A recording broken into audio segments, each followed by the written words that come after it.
Building a time wealth business is not about getting rich. It's about creating a balance of time and money so you can get back to doing the things you love most, whether it be spending more time with your family, traveling, learning new skills, or whatever you want. So the real question is, how exactly do you go about creating a time wealth business? Well, that's what this channel is all about, and each episode will give you another piece of the puzzle. And as a thank you for tuning in, I've put together a special presentation entitled The 8 Steps to Build Your Time Wealth Business. You can get it for free at www.timwealthsecrets.com/8-steps-free. See you in there. Hi guys, Sam Fury here with another episode of Time Wealth Secrets. Today's topic is before I get into that, had my meeting with my business coach yesterday, the very first one. It only went for like 15 minutes just to get a feel of things, and I think it went pretty good. So he gave me because I mapped up a value ladder, which I talked about yesterday. I mapped up a value ladder for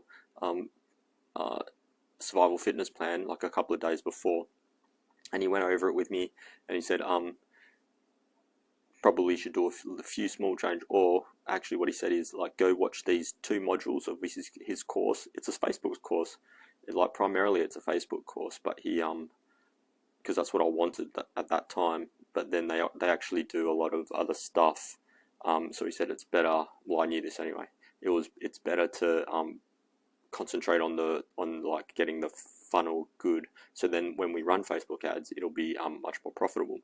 So that's good. So it's good to get the clarity. A lot of things, I think, when you hire a coach, a lot of people there's 2 types of people that hire coaches. One is they just want someone to tell them what to do, and maybe they don't know much about the subject or whatever. And the other type, which I think I'm in, is I know, I've done all the research and I've read all the stuff and I know how to do it, but I just need someone to prompt me to do it because I get sidetracked easily. Yeah, and I think a lot of people are like that as well. And then a lot of there's obviously there's also stuff that the coach knows, a lot of stuff the coach knows that I don't. So it's good to get the expertise on it as well. So I'm looking forward. So we set another meeting for next week. And I'm looking forward to that. So I'll watch the modules and implement, hopefully after what he said, after watching the modules, I'll be very clear on, it's got exercises and stuff, and I'll be very clear on my value ladder for survival fitness plan. And then also I can apply it to SF nonfiction books. I've been doing daily meetings with my manager that runs SF nonfiction books, and we've been doing daily meetings following the one thing. So every day we check in and go, what's your one thing today? And I'll be teaching her about value ladders and stuff. So hopefully we can get that going too for authors. Anyway, that's enough of that. Today's topic is 3 examples of profitable funnels. So for those of you that don't know what a funnel is, it's so back in the day, or a lot of businesses are just like, hey, buy this, and they buy it and that's it. But a funnel is like, hey, buy this. Oh, now you've got this. But what about this? And then what about this? And so it's the idea is to a classic example is like McDonald's, right? You just buy a burger, right? But then they always have would you like fries with that? And that's the classic funnel. That's the classic upsell, right? That's why you go into a lot of places, they always ask, and what kind of drink would you like with that? That's the upsell, right? So you can apply that to internet business, apply it to every business actually, and every business should use a funnel. But this is specifically for internet marketing funnels. And it's a must for the longevity in this game because, of course, the rising ad costs of when Facebook first started advertising, everything was super, super cheap. Apparently, I don't know, I wasn't in the game back then, but and now they're quite expensive, right? So if you just sell a book, for example, sell a book, I might break even if I'm lucky, but if I've got a funnel, I can it's much more likely I'll break even. And then if I've got a value ladder, I'll be much more profitable than everyone else. And then if I can outspend my competitor on ads, I can scale up much faster. And but let's talk about funnels. 3 converting funnels, 3 examples of profitable funnels. Okay, example 1 is the first thing you have is a low ticket item, such as a free plus shipping item, buy it, you can have this for free, you have this book for free, but just pay for shipping. It's like $9 or $7 or whatever, and it gets sent out to you. Or you could do something like an ebook, like we do that, ebook, here's an ebook, it's only $4. You could have other low ticket items that you might sell, like presentation videos or something like that, all right, whatever you want. And then so once they buy the book, and it's like the book or whatever is, let's just say it's a book, or you like your framework, so that's they can use the framework following that, right? But some people like to be a little bit more involved, so then you can, the next upsell is to offer them a course, right? And that's the second step in your funnel. It's like, oh, you've got the book, maybe it was like $7. Here's the course. It's for $197 or whatever you want to price it at, or $297. And it's a 6-week course or whatever, and it'll take you step by step, and give you exercises to do and all this sort of stuff, and you'll have some bonuses with it and whatever. And then once they buy the course, they might have the option where it's like, oh, you've got the course, but how would you like coaching? I'll be your personal coach.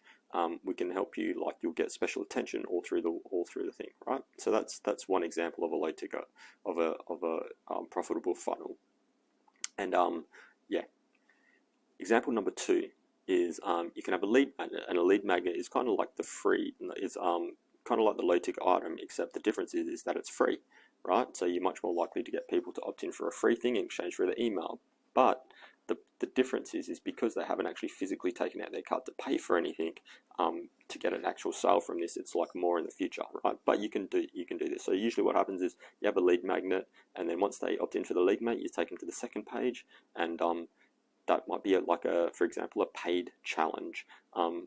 So the lead magnet could be like a mini challenge, a 5-day challenge, right? And it's free. And then that introduces them to, at the end, it's like, oh, you did the free challenge, congratulations, you passed. How about if you want to keep going, here's the paid challenge, and it goes for like 4 to 6 weeks, or however long you want it to go. Usually 4 to 6 weeks, I think they say. I've never actually done a challenge, because I feel like it's a lot of work. I'd rather write a book and then they'd be done with it. But I will delve into them later with some bulk fitness plan, I imagine. Anyway, that's beside the point.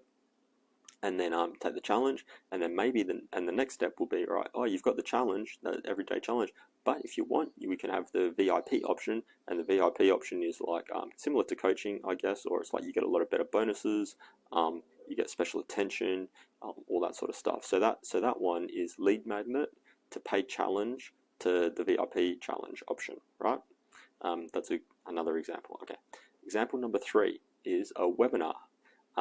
You could offer a free webinar or a free web class, and then so that's like, for those of you who don't know, a webinar, I've never taken a web class, they basically, or a masterclass or whatever you want to call it, and they jump on and it's like live, and you take them through like your system or your whatever, tell them some secrets, right? And they can ask you questions, and then you can then the next thing is you try to sell them into coaching, and then this is good. The webinar is good for like when you're trying to sell like a higher ticket item, like maybe the coaching is like, I don't know, $400 a month or whatever. Use a webinar to do that, because it's hard to get someone to go from buying a book to $400 or to opting into a free offer to a $400 offer, right? So you do the webinar, it provides lots of good value, and then you sell them into the coaching. And then maybe the third thing will be like, all right, coaching is like we do it with you, right? And then the last thing also, how about if you prefer, we can just do it. We can just do it all for you, and you're totally hands off, and you can get back to whatever else you want to do, right? So that's the example 3 then, is like webinar to coaching done for you. It's probably something we're going to use with SF Nonfiction Books, with like the author, like self-publishing. So it'll be like a webinar, and then if you want, you can do the self-publishing coaching. We'll coach you on how to self-publish, or if you want, we'll just publish it for you, right? We could also use the other thing we're thinking about using was the example number 1, right? We go, here's a book, free plus shipping, of the method to self-publish. But if you want, also the next one is like, if you prefer, we can take you to the course, right? And then the course will teach you step by step how to publish, and like you can watch it on video or whatever, like exact demonstrations. And then the next thing is like, or if you want, we can give you coaching as well. Or maybe it'll be like free plus shipping, and then the course, and then you don't want the course, like you can do it yourself with the course, or if you want, we'll just do it for you. So it'll be free plus shipping, then course, then done for you, right? And so that's another example. Yeah. So as you can see, there's endless combinations depending on just your creativity and what you want to offer, and I guess more importantly, what your customers ask for. But you won't really know until you start doing it. And the good thing, the last thing I want to talk about is just to working continuity, like a continuity program where it's like a membership. So that's good. That's like the done for yous, or the coaching is good because it's like it's XX dollars a month, and then they can keep coming back off. Like in the case of Survival Fitness Plan, it's going to be like, here's the book, and you get like a month of the app for free with the book, and then the next stage is like the book, and then it's like coaching, right? You can have personal coaching. But the idea, the main thing is like to get them on the apps, because then the app, after their free trial, they'll like go in, hopefully they'll stick around and then start paying a monthly fee, and then that's continuity, and that's what you want for a sustainable business. Yeah, that's it for today, guys. Hope you enjoyed it. Hope you got some value, and I'll see you again next time. Bye. Thanks for tuning in to Time Wealth Secrets. I hope you found some value in this episode. If you did, please like and share it so more people can discover it and learn how to build their own time wealth business. And if you haven't already, don't forget to subscribe to the channel so you can be notified as soon as the latest episodes are released. Finally, remember to claim your free presentation entitled The 8 Steps to Build Your Time Wealth Business. You can get it for free at www.timewealthsecrets.com/8-steps-